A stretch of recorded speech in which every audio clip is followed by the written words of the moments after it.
গরু মাংস তুমি লুকিয়ে লুকিয়ে খেও না, প্রকাশ্যে খাও। মনে হয় ওটা কম খাচ্ছ, তাই তোমার একটু ভয় বেশি ধরছে। যেমন শুনেছি নতুন মুসলমান হলে গরু বেশি খায়, এটা একটা চালু কথা আছে। এখন গরুর মাংসের দাম এখন অনেক, কতটা পায় আমি জানি। হিন্দু অধিকারা নতুন হিন্দু হয়েছেন, উনি ওনার বাবা উনি, এরা মুসলমান ভোটের জন্য সবসময় সবুজ লাল নীল বিভিন্ন রকম রুমাল মাথায় রেখে মুসলিম এলাকাগুলোতে মিটিং করতে যেতেন, আমি নিজের চোখে দেখেছি। শুভেন্দু অধিকারী তো অনেক ছোট, বাবার আমল থেকে আমি চিনি। এই শুভেন্দু আমার সামনে কুরবানির দিনে 1 বাটি না 2 বাটি না 3 বাটি গরুর গোশত খেয়েছে। এই কোরবানিতে 3 বাটি গরুর মাংস খেল শুভেন্দু অধিকারী।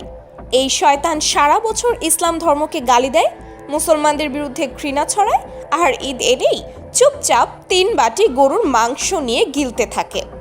ধর্মের নাম করে রাজনীতি করে, হিন্দুদের উস্কে দেয়, মুসলমানদের টার্গেট করে, আর পেছনে বসে মোদির থালা থেকে হাড় চুষে খায়।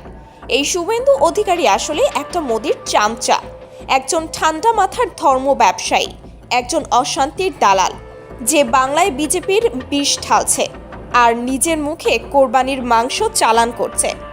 মুখে বলে বাংলায় কোরবানি চলবে না, গরু কাটার অনুমতি দেওয়া যাবে না, আর ভেতরে ভেতরে 3 বাটি গরুর মাংস খেয়ে থালা চেটে পরিষ্কার করে দেয়। এই ভণ্ডকে মানুষ আর কত সহ্য করবে? ধর্মের কথা বলার আগে আয়নায় মুখ দেখ শুভেন্দু। তুই হলি ধর্মের নাম বিক্রি করে পেট ভরানো একটা চোর, যার আদর্শ নেই, নীতি নেই, শুধু মোদির চামচামো করার জন্য একটা ভালো অভ্যাস তৈরি আছে। এই বদমাইশের কাজই হলো হিন্দু মুসলমানকে একে অপরের শত্রু বানানো, কারণ এ হলো বিজেপির পাঠানো চামচা। এর কাজই হলো ঘৃণা ছড়ানো, দাঙ্গা লাগানো, আর এর নিজের গদি শক্ত করা। কিন্তু মানুষ এখন সব বুঝে গেছে।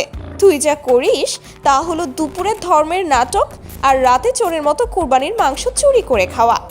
তুই হিন্দু ধর্মকেও অপমান করিস, কারণ তোর মতো ভণ্ড শয়তানদের কোনো ধর্ম থাকে না, থাকে শুধু ক্ষমতার লালসা আর মোদির পায়ের নিচে মাথা রাখার চরম দাসত্ব। শুভেন্দুর মতো বদমাইশরা বাংলার জন্য অভিশাপ। এদের থামাতে না পারলে বাংলার ভবিষ্যৎ অন্ধকার হবে। এই শয়তান বাংলাকে ভাগ করতে চায়, এখনো বলে বাংলা হিন্দুদের হবে, অথচ গরুর মাংস খেতে তার একটুও ঘেন্না করে না। এই দ্বিচারিতা, এই বদমাইশি মানুষ সব দেখছে। তোর মুখে এখন আর ধর্ম মানায় না শুভেন্দু, তোর মুখে মানায় কেবল ভণ্ডামি, শয়তানি আর চামচামি।